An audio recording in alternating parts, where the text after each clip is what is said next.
Hey guys, good morning. সকালবেলা ঘুম থেকে উঠে তোমাদেরকে গুড মর্নিং বললাম। দেখো, আমি সকালবেলা চাটা খেয়ে রান্না শেষ করে আজকে মেয়ের স্কুলে যাব।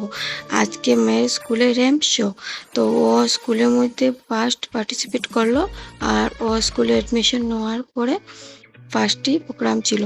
তো মেয়ে দেখো র্যাম্প শো করছে। তো আমি ভেবেছিলাম ও নার্ভাস হয়ে যাবে, তা হলো না, ও সুন্দরভাবেই করলো। আমি অনেক খুশি হলাম ওর র্যাম্প শোটা দেখে। তো র্যাম্প শো করার পরে চলে এলাম ওকে নিয়ে ঘরে এসে আমাদের গাছের আম কেটে খাওয়ার পর আমি মাছের ঝোলটা বদলালাম। তো মাছের ঝোল রোজ না বদলালে মরে যায়। আর মেয়ের ফ্রেন্ডের সঙ্গে মেয়ে ফটো উঠেছিল, তোমাদের সাথে শেয়ার করলাম। তো মেয়ে স্নান করে বিকেলবেলা দেখো খেলছে।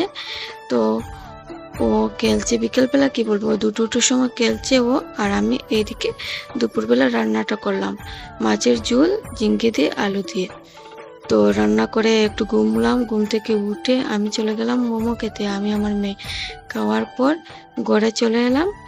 গুড নাইট তোমাদেরকে। ঘরে অনেক সুন্দর ফুল ফুটেছে। টাটা, গুড নাইট, আবার দেখা হবে।